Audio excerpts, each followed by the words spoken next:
Patria Potestas, the power and rule of the Roman father. In Rome, the father was the most important figure that existed. Under Roman law in the Roman Republic, the father was not only the head of the family, but exercised absolute, complete authority over it. The fact that his wife gave birth to a child did, for example, not mean that he would become a family member. That was up to the decision of the father. This happened only after the completion of the so-called ritual or tradition of elevation.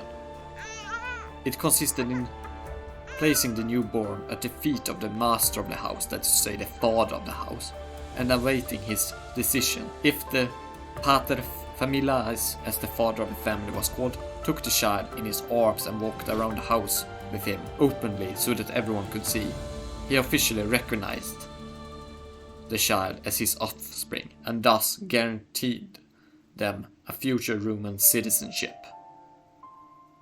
as a birthright. It was through familial recognition that a Roman boy or adopted man was granted Roman citizenship in the Republic. Though this was only with boys. Fathers acted in this way only with his sons.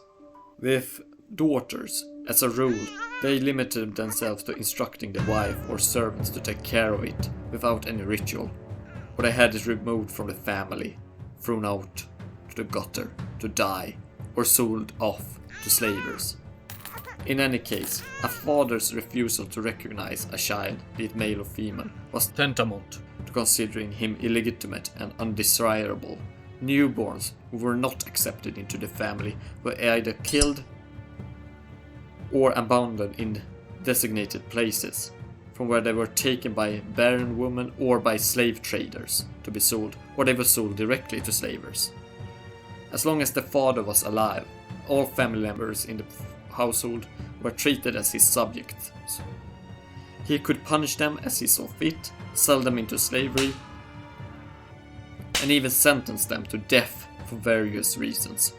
Though doing this without reason, killing his own family members after having accepted them as being part of the household, would bring dishonor and was frowned upon, though it was legally an option for him. Any objections to his absolute will was legally impossible by law, at least in the early Roman Republic. Though other levels of the family above the household, like the father's father, could in practice interfere through various means, such as withholding patronage, offering adoption of the outcast, or interceding in various other ways in order to ensure that certain members of certain families were not killed or thrown out of the family. It is important to remember here that Roman society was a very patriarchal clan society, and the household family, the familia, was just the smallest unit of the gens, the clan, which in turn was a part of the tribus or tribe. And the various families were interconnected with each other and dependent upon each other in various networks of support and political interfamilial alliances between each other. And these were decided by the men in each of these families, by the fathers of these families, who could marry away their children at will and had absolute authority of their families, but were still beholden to each other at various levels of society and through various social relationships, as there existed different laws and rules for the various different layers of familial connections. Patricians and plebeians had various different rules to follow with regards to each other. It is also important to notice that Roman society was an honor and shame society, rather than a guilt-based culture. That means that living up to the expectations of society, rather than doing individual conscience-based good, was more important. Control here is done through social pressure rather than through individual conscience.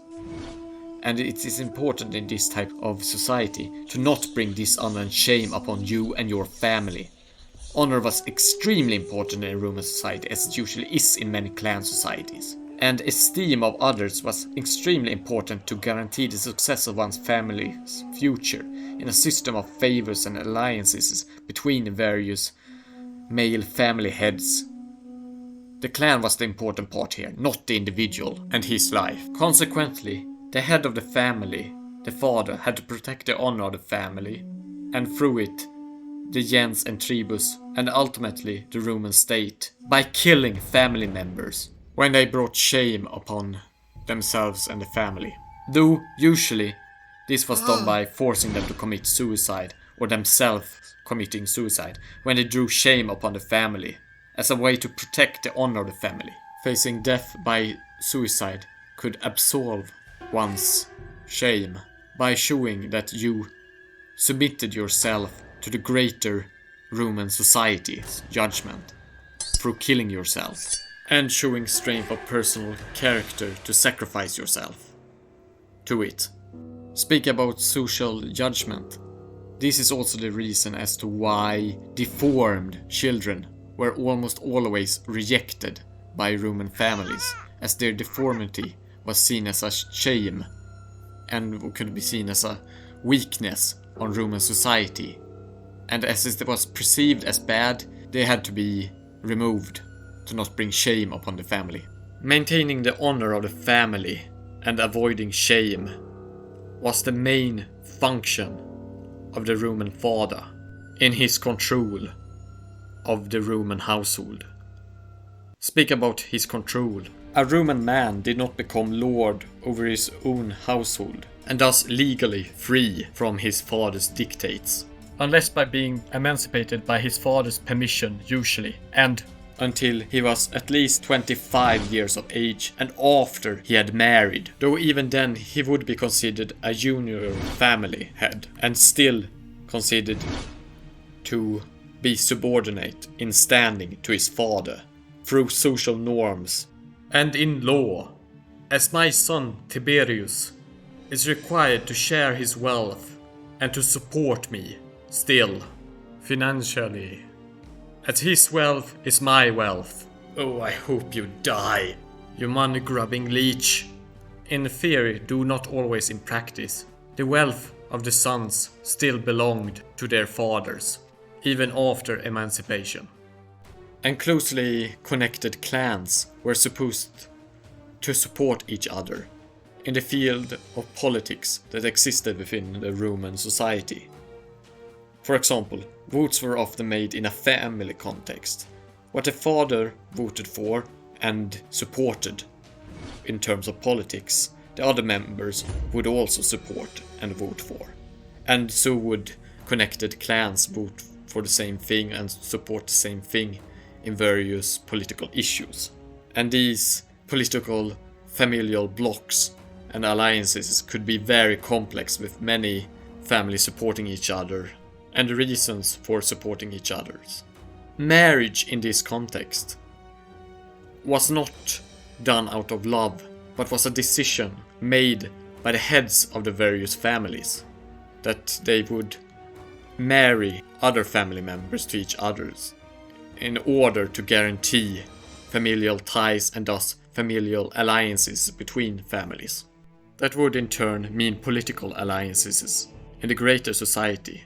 And again, the will of the father stood above the will of the individuals.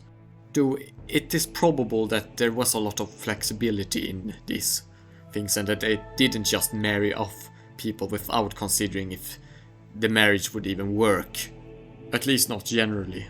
So, in short, the Roman father was the head of the family.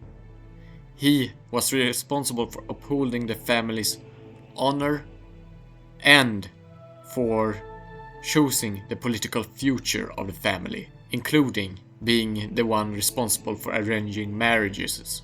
In the family, I decide death and life in order to protect our honor. And my sons, even when they leave the household and become over 25, are still below me. This is my power. My Patria Potestas. My fatherly power. I hope this description of the Romanfather gives a good picture about just how family-focused Roman society was, and how much of an important role the father had in these families.